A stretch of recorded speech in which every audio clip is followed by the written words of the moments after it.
बदलेगा देश प्रदेश में आपका स्वागत है। मैं हूं वनिता।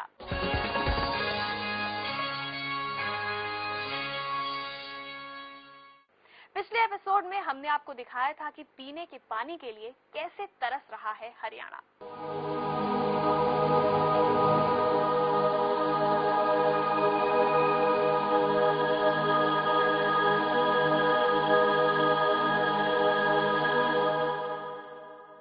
आज बात करेंगे हरियाणा में शिक्षा के हालात के बारे में, जो आजादी के इतने सालों बाद भी बदहाल स्थिति में है।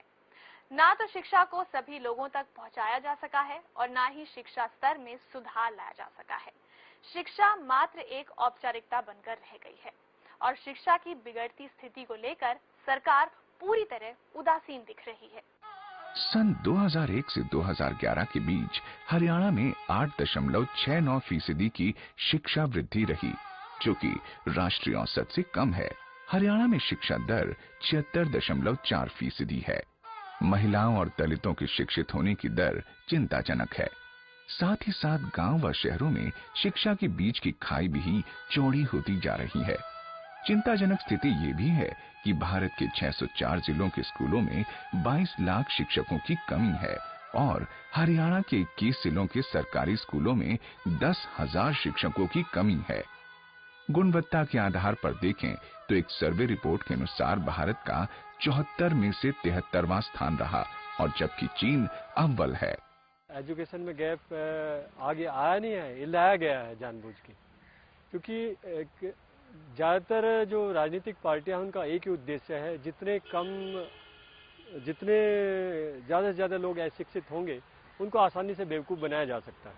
दिल्ली में तो अरबों अरबों रुपए लगकर हम बहुत बड़े उद्यान भी बनाएंगे, हम बहुत बड़े फ्लाईओवर्स भी बनाएंगे, हम बहुत बड़े ऑडिटोरियम भी बनाएंगे, लेकिन देहात के अंदर हम सड़क भी नहीं बनाएंगे, वहां तो स्कूल भी नहीं बनाएंगे, वहां तो हम टीचर भी नहीं देंगे। नतीजा है कि वो साधनहीन बच्चा है और वो साधनहीन बच्चा कैसे भी अपना रास्ता मैनेज कर रहा है, अपनी मंजिल तक वो जाना चाहता है कहीं, लेकिन वो रिसोर्स नहीं है उसके पास। कहने को तो हरियाणा में शिक्षा पर पूरे बजट का 15% के करीब खर्च किया जाता है, जो कि योजना आयोग की सिफारिशों से कम है। आयोग के मुताबिक शिक्षा पर बजट का 25% से 30% खर्च होना चाहिए, जो राज्य के जीडीपी का 6% होगा। कम बजट होने के कारण शिक्षा के स्तर, प्रबंधन और गुणवत्ता पर असर पड़ रहा है। शिक्षा पर हरियाणा सरकार ने 2012-13 के बजट में 8,245 करोड़ रुपए आवंटित किए हैं, जबकि इसे कम से कम 12,000 करोड़ रुपए के करीब होना चाहिए। पैसे की कमी तो एक समस्या है, लेकिन इसके साथ साथ सरकार शिक्षा विभाग का प्रबंधन भी सही प्रकार से नहीं कर पा रही। निष्क्रिय प्रबंधन की वजह से शिक्षा का गिरता स्तर, अनुशासनहीनता, किताबों का समय पर न मिलना जैसी समस्याएं बढ़ रही हैं। हरियाणा के 12.5 लाख बच्चों को पढ़ाने के लिए सरकारी स्कूलों में 63,500 शिक्षकों में से सिर्फ 47,500 शिक्षकों को नियुक्त किया गया है। 9,400 गेस्ट अध्यापक हैं और 6,600 स्थान रिक्त हैं। शिक्षकों की कमी और स्कूलों में माहौल सही न होने की वजह से शिक्षा की गुणवत्ता पर असर पड़ रहा है। एक सर्वे के अनुसार 2010 में सरकारी स्कूलों के 40% 5वीं कक्षा के बच्चे दूसरी कक्षा की किताब भी नहीं पढ़ सकते और 50% बच्चों को तो गणित का भाग करना भी नहीं आता। अपनी कमियों को छुपाने के लिए सरकार 8वीं कक्षा तक बच्चों को बिना परीक्षा के पास कर रही है। सरकार की नीयत और नीति में ही फर्क है। 100 रुपये का बजट बनाया, 100 रुपये के बजट में वहां तक तो 5% लोग भी बजट नहीं जाता। वहां ऊपर से सिस्टम शुरू होता है खराब होने का, भ्रष्टाचार का। वहीं से सब कुछ, मान लिया हमने डेस्क खरीदने हैं, बिल्डिंग बनानी है, वहीं से सिस्टम खराब हो जाए। जब सिस्टम नियति ठीक नहीं होगी तो कैसे होगा। सरकारी स्कूल में ना तो पानी की सुविधा रहती और ना ही कोई ग्राउंड वगैरह है खेलने के लिए बच्चों के लिए। और अगर स्कूल से बच्चे चले जाएं तो वो 1-2 घंटे से बाद में घर से आते हैं, तो कौन भेजेगा जिस सरकारी स्कूल के अंदर। स्कूल 10 तक है जी, और वो भी स्टाफ पूरा नहीं है जी। वहाँ जो टीचर, कोई टीचर कुर्सी पे बैठा स्वेटर बुन रहा है और कोई यानी कि पूरा पढ़ा नहीं है बच्चे ने। अब प्राइवेट में जो सुविधा है पढ़ने के लिए स्कूल में, गरीब तो वहाँ पढ़ ही नहीं पाता जी। जो अच्छे घर के हैं वे प्राइवेट में अपने बच्चे को दाखिल करते हैं। गरीब का तो बस जो 10 तक पढ़ लिया तो ठीक है, वो भी नहीं पढ़ पाता, वो भी महिर गलियां में धक्के खांदा फिरा जी। बस ये जो महंगे स्कूलों में जाते हैं बच्चे, उसका पर्पस क्या होता है? एक तो अंग्रेजी की इतनी इम्पोर्टेंस है हमारे हिंदुस्तान में, हमने बना दी। वो सोचते हैं कि पढ़ा लिखा वही है जो अंग्रेजी जानता है, जो अंग्रेजी नहीं जानता वो अनपढ़ है। ये कसवट्टी है, जिसका नतीजा क्या है? पब्लिक स्कूलों में ज़्यादा भागदौड़ हो रही है और इतनी खलड़ी उतार रहे हैं वो, जिसका कोई अंदाजा नहीं। पहली क्लास में दाखिल करने के लिए 20-20 हज़ार रुपये एडमिशन फीस उन्होंने रख रखी है। 1500-1600 रुपये से कम किसी की फीस नहीं है। लेकिन फिर भी सब लोग क्या चाहते हैं कि मेरा बच्चा वहां दाखिल हो। शिक्षा का मतलब क्या सिर्फ अक्षर ज्ञान होता है? नहीं, शिक्षा से व्यक्ति का सर्वांगीण विकास होता है। लेकिन क्या ऐसा हो रहा है? भारत युवाओं का देश है, जहां 50% से अधिक आबादी 35 साल से कम उम्र के लोगों की है। शिक्षा की सही नीति न होने की वजह से युवक स्नातक व अन्य डिग्री लेने के बावजूद नौकरी या स्वरोजगार के लायक भी नहीं हो पाते हैं। एक तरफ स्किल्ड लेबर की कमी है और दूसरी तरफ बेरोजगारी बढ़ रही है। हरियाणा में बेरोजगारी की दर 9% के करीब है। इसके अलावा प्राइवेट कॉलेजों की स्तरहीन शिक्षा समस्या को और विकट बना रही है, जिससे युवक अपराध और अन्य दूसरे गलत कामों को करने से गुरेज नहीं कर रहे हैं। एम्स की अगर आप बात करें या कोई ऐसे मेडिकल हाई इंस्टीट्यूट्स की बात करें या IIT की बात करें या इंजीनियरिंग कॉलेज की बात करें, मेडिकल कॉलेज की बात करें, ये सब इन लोगों के अपने जो मैनिफेस्टोस के अंदर है, इलेक्शन मैनिफेस्टोस के अंदर है। और रियल लाइफ में ये सब चीजें नहीं है, क्योंकि कभी भी इसको लेकर कभी उन्होंने बात नहीं की। सिर्फ लोगों को रिझाने के लिए या स्टूडेंट्स को रिझाने के लिए उन लोगों ने ये सब अपनी बात रखी, और जब इलेक्शन हुआ तो वो अपने वो निजी हित के ऊपर आ गए। ये एक दुर्भाग्य है हमारे प्रदेश का, देश का, कि पिछले 30-40 सालों में सरकार ने बढ़ती हुई शिक्षा की डिमांड को देखते हुए उसी हिसाब से, उस अनुपात में उन्होंने इंफ्रास्ट्रक्चर प्रदेश और देश में क्रिएट ही नहीं किया है। और हर्ष ये हुआ कि प्राइवेट शिक्षण संस्थाएं, private engineering colleges, private schools, private medical colleges खुल गए हैं, जो कि कुछ नहीं, सिर्फ और सिर्फ महज दुकानें खुल गई हैं। शिक्षा सरकार की प्राथमिकता में ना होने की वजह से कई ऐसी बुनियादी चीजों को सरकार नजरअंदाज कर देती है, जो वास्तव में अच्छी शिक्षा के लिए बहुत ही ज्यादा जरूरी है। आज शिक्षा के साथ खिलवाड़ का नजारा आम है। कहीं स्कूलों की बिल्डिंग जर्जर हो चुकी है, तो कहीं स्कूलों में बच्चों को पढ़ाने के लिए पर्याप्त अध्यापक नहीं है। अगर अध्यापक हैं भी तो बच्चों के लिए स्कूल में टॉयलेट नहीं है। अगर टॉयलेट है भी तो स्कूल में पानी की समस्या विकराल रूप ले चुकी है। इसके अलावा ज्यादातर स्कूलों में विद्यार्थियों के बैठने के लिए कोई उपयुक्त व्यवस्था भी नहीं की जा सकी है, जिसके चलते हरियाणा में शिक्षा का स्तर लगातार गिरता ही जा रहा है। एक तो बच्चे जाते हैं, उनके लिए बैठने की सुविधा नहीं है, पानी की सुविधा नहीं है, लैट्रिन बाथरूम की सुविधा नहीं है, और स्कूल कैंपस की सुविधा नहीं है, ना उसमें खेलने का कोई मैदान है, ना 4 दीवारी है, उसमें रूम भी पूरे नहीं है, कुछ रूम है वो भी अधूरे हैं, पूरी सुविधा नहीं है कुल मिला के। टीचरों ने घेरा लेते हैं, बैठ जाते हैं कुर्सी लगाकर, बच्चों की पढ़ाई पे ध्यान नहीं, बिल्कुल कुछ सुधार नहीं है, सरकार इस बारे पे ध्यान नहीं दे रही है। जी मेरे गांव में मैडम आती हैं, मैडम 3-4 मैडम आती हैं, वो JBT की आती हैं और छुट्टी से पहले ही वो छुट्टी करके भाग जाती हैं। लेकिन हमारे गांव में खास करके पढ़ाई नहीं हो रही। पढ़ाई अपना मास्टर नहीं आवा, जो कोई लग रही है वो अपना बैठी रहा, गप्पा मारा, करना कराना कुछ नहीं है, शाम में वह छुट्टी अपना घर चले जा। हरियाणा में शिक्षा की व्यवस्था पर सरकार कितना ध्यान दे रही है, इसकी एक बानगी हमारी इस रिपोर्ट में आपको नजर आएगी। मेवात के मुख्य शहर नूह का ये कन्या स्कूल है। यहाँ क्लास 6 से 10वीं तक की शिक्षा दी जाती है।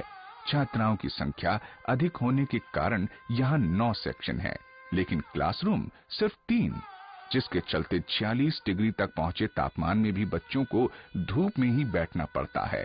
वहीं स्कूल में सुविधा का आलम यह है कि किसी भी छात्रा के लिए बेंच और डेस्क की व्यवस्था नहीं है। नतीजा, बच्चों को जमीन पर बैठकर ही पढ़ना पड़ता है। और तो और इस स्कूल में खेलने के लिए एक ढंग का खेल का मैदान भी नहीं है।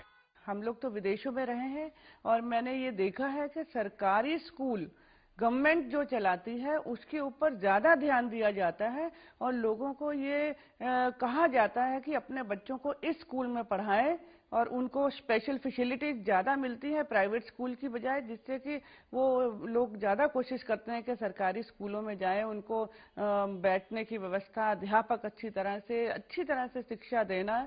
वहाँ की सरकार खुद जाके ये चेक करती है कि अध्यापक ठीक से पढ़ा रहे हैं कि नहीं, बच्चों के रिजल्ट कैसे आ रहे हैं। यहाँ तो मैंने देखा है कि कई दफा बिना किसी उसके भी एग्जाम्स के भी बच्चों को पास करना जरूरी कर देते हैं। वहीं अगर कुछ प्राइमरी स्कूलों पे नजर डालें तो वो अपनी दरारों से अलग ही कहानी बयां करते हैं जो कभी भी दुर्घटना को दावत दे सकते हैं। आज हमारे स्कूलों के बिल्डिंगें जर्जर हो चुकी हैं, उनकी पॉलिसीज जर्जर हो चुकी हैं, उनको ध्यान रखा नहीं जा रहा है, अधिकारीगण इसकी तरफ कुछ नहीं कर रहे हैं। तो सबसे पहले हमारी यही प्रयास रहेगा कि अगर जनता का साथ और समर्थन हमें मिला, हम इन स्कूलों को सबसे बेहतर बनाने की कोशिश करेंगे ताकि एक झोपड़ी में रहने वाला बच्चा भी उसमें पढ़ के अच्छी डिग्री ले सके। हरियाणा के ज्यादातर स्कूलों में पानी की कमी की घोर समस्या है। सप्लाई का पानी सरकार के रहमो करम पर निर्भर है, बचा टैंकर का पानी जो सरकारी रहनुमाओं की इच्छा पर निर्भर है। ये दिक्कत तो हमारे गांव में शुरू से ही है जी। जब से स्कूल चला है, मेरी उम्र करीब 60 साल की होगी, तो 60 साल 12 साल बाद तो मैं इस स्कूल में पढ़ा भी हूँ। इसमें पहले तो कुएं से पानी लाते थे, अब कुएं तो हमारे गांव में खत्म हो गए, सारे खारे पानी हैं। हरियाणा में शिक्षा के गिरते स्तर के कारणों पर विस्तार से प्रकाश डालेंगे समस्त भारतीय पार्टी के राष्ट्रीय अध्यक्ष सुदेश अग्रवाल, जो ब्रेक के बाद हमारे कार्यक्रम बदलेगा देश प्रदेश में अपनी बेबाक राय रखेंगे। अभी लेते हैं एक ब्रेक, जल्द लौटते हैं।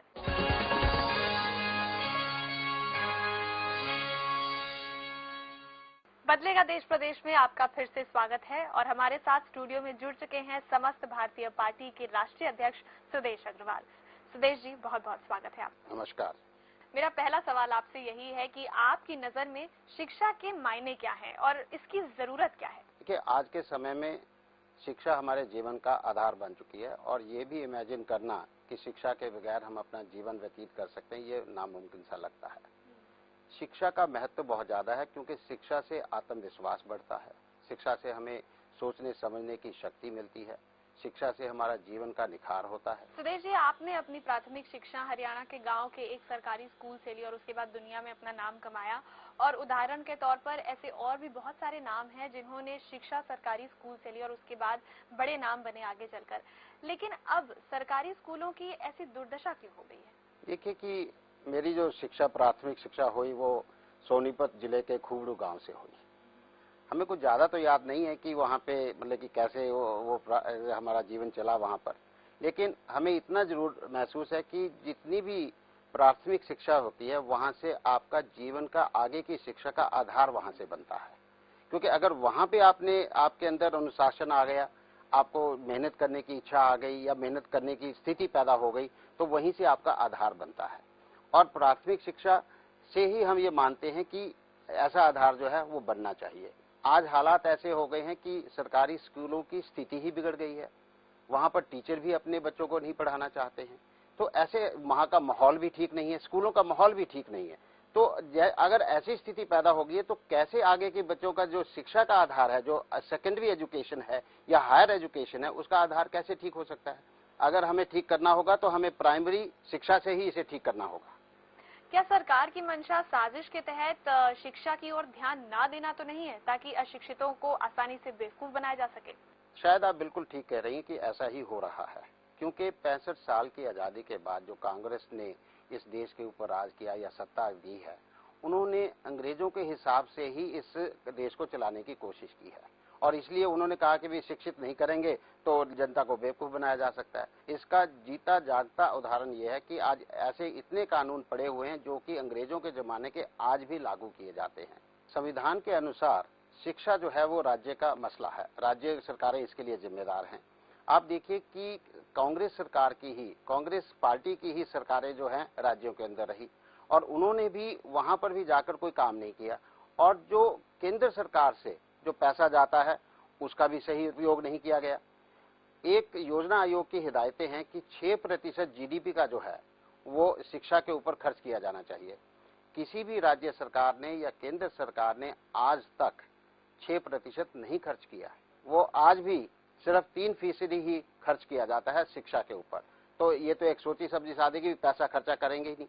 लेकिन आज इन्होंने एक और काम किया है कि आज शिक्षा का ढांचा जो है पूरे प्रदेश में कहीं ना कहीं खड़ा तो कर दिया है, लेकिन दिखाने को तो जनता को कह दिया भाई शिक्षा का ढांचा है, लेकिन वहां पर शिक्षा का स्तर गिरा दिया, जिससे कि जनता जो है वो शिक्षित ही नहीं है।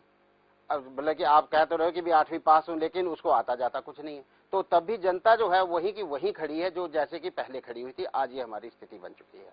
अगर हमारे समाज की बात करें तो हमारे समाज में छात्र जो हैं वो 2 वर्गों में बंट गए हैं। पहला वर्ग है जो हिंदी मीडियम सरकारी स्कूल में पढ़ता है और दूसरा वर्ग है जो इंग्लिश मीडियम प्राइवेट स्कूल्स में एजुकेशन लेता है। जो पहला वर्ग है वो दूसरे वर्ग से कॉम्पिटिटिव एग्जाम्स में डेफिनेटली पिछड़ता जा रहा है। आपकी क्या राय है इस बारे में? ये बिल्कुल सही है कि आज हिंदी मीडियम, इंग्लिश मीडियम, ये जो शिक्षा में बंटवारा हुआ है, हमारे हिसाब से तो जो शिक्षा देनी चाहिए हमारी राष्ट्रीय भाषा के अंदर जो है वो शिक्षा देनी चाहिए और इंग्लिश लैंग्वेज जो है वो हमें पढ़ानी चाहिए, जिससे कि हम देश के अंदर ही नहीं विदेशों के अंदर भी हम अपना जो है विकास कर सके या अपने आप को बता सके विदेशों के अंदर भी। जो हिंदी मीडियम और इंग्लिश मीडियम की जो शिक्षा देने की प्रणाली है, अगर आज हम उसमें बदलाव नहीं ला सकते, लेकिन इतना तो कर सकते हैं कि शिक्षा का स्तर दोनों जगह पे एक जैसा होना चाहिए। सुदेश जी, क्या 8वीं तक के बच्चों को बिना परीक्षा के पास करने की नीति उचित है? ये बिल्कुल उचित नहीं है। देखिए कि अगर हम किसी बच्चे को बगैर परीक्षा के पास कर देते हैं, इसका मतलब कि हम उसका मानसिक विकास जो है नहीं होने देते, उसको मेहनत करने के लिए भी हम नहीं कहते हैं, और अगर वो मेहनत नहीं करेगा, उसके ऊपर कोई प्रेशर नहीं होगा, तो उसकी डेवलपमेंट नहीं होती है। तो हम तो ये मानते हैं कि ये नीति जो है ये बिल्कुल गलत है। ये भी एक सोची समझी राजनीतिक सोच का ही नतीजा है कि हम ऐसे कर देते हैं कि जैसे कि 8वीं क्लास के बाद जो है वो बच्चे आगे बढ़ ही नहीं पाएंगे, क्योंकि उनको कॉम्पिटिटिव एग्जाम में बैठने को नहीं आता है, कैसे पास होना है। बिल्कुल। और शिक्षा में जाति या धर्म के आधार पर आरक्षण आप कितना उचित मानते हैं? देखिए, हम शिक्षा में जाति के आधार पर आरक्षण देना हम इसे बिल्कुल भी उचित नहीं मानते। हमारा ये मानना है कि अगर आरक्षण देना है तो आप आर्थिक आधार पर दीजिए, चाहे वो लोग किसी भी जाति या धर्म के हों। साथ ही साथ हमारा ये भी मानना है कि जो एंट्री लेवल पॉइंट्स हैं, चाहे स्कूल हैं या कॉलेजेस हैं, जहाँ पे हमें कुछ रियायत दे सकते हैं ऐसे बच्चों को जो कि इकोनॉमिकली वीकर सेक्शन सोसाइटी से आते हैं, क्योंकि उनके पढ़ने का जो माहौल है वो उनको वैसा माहौल नहीं मिल पाता है जो कि आर्थिक तौर पर संपन्न लोग होते हैं। उनका एक बच्चा जो है अच्छी लाइट है, उसके पास एयर कंडीशनिंग है, उसमें उस माहौल में पढ़ता है। एक बच्चा झुग्गी झोपड़ी में पढ़ता है और उसके पास माहौल सेम नहीं है। वहां पे हम उसको कुछ लीड दे सकते हैं कि अगर हम जाति या धर्म के नाम पर आरक्षण देते हैं तो इससे देश के अंदर भी बंटवारे की स्थिति पैदा होती है। हम समाज को बांट रहे हैं, तो ऐसा हमें नहीं करना चाहिए। जी, बिल्कुल सही बात कही आपने। और यहाँ पर हम रुकेंगे एक छोटे से ब्रेक के लिए। ब्रेक के बाद चर्चा करेंगे कि आज किस तरह की शिक्षा की जरूरत है। आप देखते रहिए बदलेगा देश प्रदेश।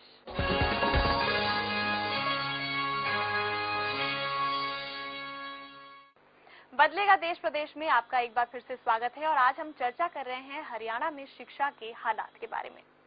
सुदेश जी, ग्रेजुएट लेवल और उच्च शिक्षा में आपको सुधार की कितनी गुंजाइश दिखती है और क्या बदलाव करने चाहिए जिससे शिक्षा रोजगार परक बन सके? देखिए कि ग्रेजुएट लेवल की शिक्षा और उच्च शिक्षा में सुधार बहुत ही जरूरी है। आज हम कर क्या रहे हैं, हम जनरल ग्रेजुएट्स जो हैं वो पैदा कर रहे हैं, बीए, और उनका मतलब कि कोई आधार नहीं है, कहीं नौकरी नहीं मिलती, कुछ भी नहीं होता है, उनकी नॉलेज बेस भी इतना ज़्यादा नहीं होता है। हमारा तो मानना ये है कि 10+2 की शिक्षा के बाद सिर्फ जो शिक्षा होनी चाहिए वो रोजगार परक होनी चाहिए। और आप ये देखिए कि विदेशों के अंदर, पश्चिमी देशों के अंदर कम से कम भी ऐसे 3000 कोर्सेज हैं जिनको कि 10+2 के बाद जनता वहाँ की करती है। और जो बच्चे ऐसे होते हैं जो कि ग्रेजुएट करना चाहते हैं, उनकी मानसिकता के हिसाब से, उनकी रुचि के हिसाब से उनको ग्रेजुएट में एडमिशन के लिए आगे बढ़ते हैं, नहीं तो वहीं से वो बाइफर्केशन हो जाती है, वहीं से वो अपने रोजगार की तरफ ऐसी शिक्षा लेनी शुरू कर देते हैं जिसके से उनको रोजगार मिले। और समस्त भारतीय पार्टी मानती है कि हमें शिक्षा प्रणाली के अंदर आमूलचूल परिवर्तन की जरूरत है। हम ऐसी नीतियां बनाएंगे जिससे कि 10+2 के बाद विद्यार्थियों को ऐसी शिक्षा मिले जो रोजगार परक ही होगी। सुदेश जी, शिक्षा के क्षेत्र में खेल कूद का आप कितना महत्व मानते हैं और आप इसे कैसे बढ़ावा देंगे? देखिए कि खेल कूद का शिक्षा के अंदर बहुत बड़ा महत्व होता है, क्योंकि शारीरिक विकास से ही मानसिक विकास जुड़ा हुआ है। क्योंकि अगर हम हेल्दी ही नहीं है तो, और बच्चे के लिए तो ये बहुत ही जरूरी होता है, क्योंकि वो ग्रो कर रहा होता है, उसका शारीरिक विकास भी जरूरी, बहुत ही जरूरी है। और हरियाणा के अंदर स्थिति क्या है कि स्कूलों के अंदर आज आपको खेल कूद के साधन ही नहीं मिलेंगे। वहां पे कोई भी प्लेग्राउंड नहीं है सुचारू रूप से। स्कूल ही ठीक नहीं है तो प्लेग्राउंड तो कहां से आएगा। ब्लॉक स्तर के अंदर जो स्टेडियम्स होने चाहिए, अगर छोटे मोटे बने भी हैं उनके अंदर सुविधाएं नहीं है। जिला स्तर के स्टेडियम फिजिकल बिल्डिंग्स बना दिए हैं, लेकिन वहां पे कोई कोचेज नहीं है। तो आज स्टेट लेवल के वहां पर भी कोई सुविधाएं नहीं है। खेल कूद के अंदर तो ये बहुत ही बढ़ावा देने की जरूरत है। और समस्त भारतीय पार्टी ये मानती है कि अगर हमें मौका मिला तो हम ब्लॉक स्तर के स्टेडियम के अलावा हम जिले स्तर के, स्टेट स्तर के जो स्टेडियम्स हैं और बच्चों को जो स्कूल के अंदर सुविधाएं होनी चाहिए उनको हम ठीक करेंगे। और स्टेडियम सिर्फ बिल्डिंग्स बनाने से बात नहीं बनेगी, वहां पर कोचेज होने चाहिए, फिजिकल इंफ्रास्ट्रक्चर होना चाहिए, वहां पे ट्रेनिंग होनी चाहिए। आज हमें ये करने की जरूरत है। और देखिए कि मैं यहाँ पे ज्यादा खेल नीति की बात नहीं करूंगा। हरियाणा के बहुत से बच्चों ने आज पूरे विदेशों के अंदर भी अपना नाम कमाया है, लेकिन सरकार में उसका क्या रोल है? सरकार उसका क्रेडिट तो लेती है, लेने की कोशिश करती है, लेकिन सरकार ने किया तो कुछ भी नहीं, वो तो अपने दम पर जीत कर आते हैं। तो आज ये स्थिति बनी हुई है। हमें खेल तो एक प्रोफेशनलिज्म भी हो गया, आज खेल आज एक आमदनी का जरिया भी बन चुका है। तो इसलिए खेल के माध्यम से हम लोगों को रोजगार भी दे सकते हैं। सुदेश जी, बदहाली की कगार पर पहुंच चुकी शिक्षा को क्या पटरी पर लाया जा सकता है, और अगर ऐसा संभव है तो कैसे? हमारा ये मानना है कि शिक्षा प्रणाली को पटरी पर लाया जा सकता है, और सिर्फ इसके लिए जरूरत किस चीज की है? जरूरत है सिर्फ राजनीतिक इच्छा शक्ति की, राजनेताओं की सही सोच की। और उसकी समस्त भारतीय पार्टी में कोई कमी है नहीं, क्योंकि हम तो आए इसीलिए कि हम एक चीज को सही करेंगे। और इसके लिए कई कदम हमें उठाने पड़ेंगे। पहले तो हम ये चाहेंगे कि जो प्राथमिक शिक्षा है, जो सेकेंडरी शिक्षा है, जहां से बेस बनता है बच्चे का आगे की शिक्षा का, हम उसको सही करेंगे। जो उसकी जरूरतें हैं उसको पूरा करेंगे और उसकी प्रणाली के अंदर बदलाव लाएंगे। साथ ही साथ हम ये भी कहेंगे कि जो उच्च शिक्षा है या जो ग्रेजुएट लेवल की शिक्षा है उसको हम रोजगार परक बनाएंगे।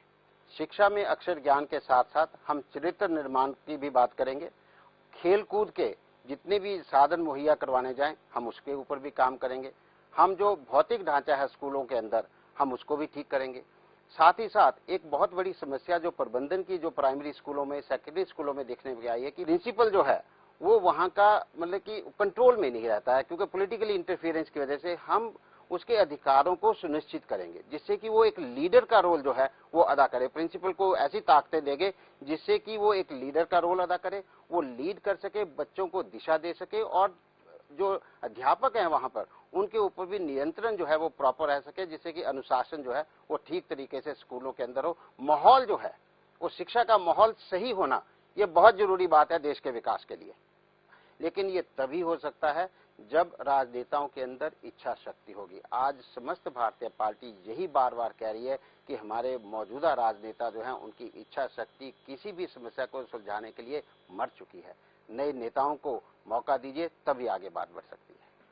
बहुत सही बात कही आपने, और मुझे लगता है कि जैसे शिक्षा का स्तर आप चाहते हैं कि इस प्रदेश में हो, इस देश में हो, वो वाकई हो। बहुत बहुत धन्यवाद यहाँ आने के लिए। आपका भी बहुत बहुत धन्यवाद बुलाने के लिए। जी, तो वास्तव में शिक्षा में अमूलचूल परिवर्तन की जरूरत है, लेकिन वो तभी हो सकता है जब एक कुशल सरकार हो। मौजूदा सरकार से ये उम्मीद करना बेमानी है। इसके लिए जरूरत है बदलाव की। राजनीति से देश चलता है, राजनीति से प्रदेश चलता है, राजनीति से सभी व्यवस्थाएं बनती हैं। राजनीति सही तो सब कुछ सही, राजनीति गलत तो सब कुछ गलत। आज राजनीति पर कब्जा कर लिया उन लोगों ने जो स्वार्थी हैं, भ्रष्टाचारी हैं, अपराधी व अकुशल हैं। समस्त भारतीय पार्टी का मानना है कि जब तक अच्छे लोग राजनीति पर काबिज नहीं होंगे तब तक हमें बदलाव की उम्मीद नहीं करनी चाहिए। कब्जा अच्छे लोगों के हाथ में देना लोकतंत्र में ये जनता की जिम्मेदारी है। आज का हमारा ये एपिसोड आपको कैसा लगा? आप अपनी राय हमें इस पते पर भेज सकते हैं। हमारा पता है समस्त भारतीय party W6/5 DLF phase 3 Gurgaon. 122002 Haryana. Telephone number 0124-406-4659। आप हमें ईमेल भी कर सकते हैं on info@sbparty.org और हमारी वेबसाइट है www.sbparty.org। अगले एपिसोड में मिलेंगे हरियाणा में ध्वस्त कानून व्यवस्था के मुद्दे के साथ। तब तक के लिए नमस्कार।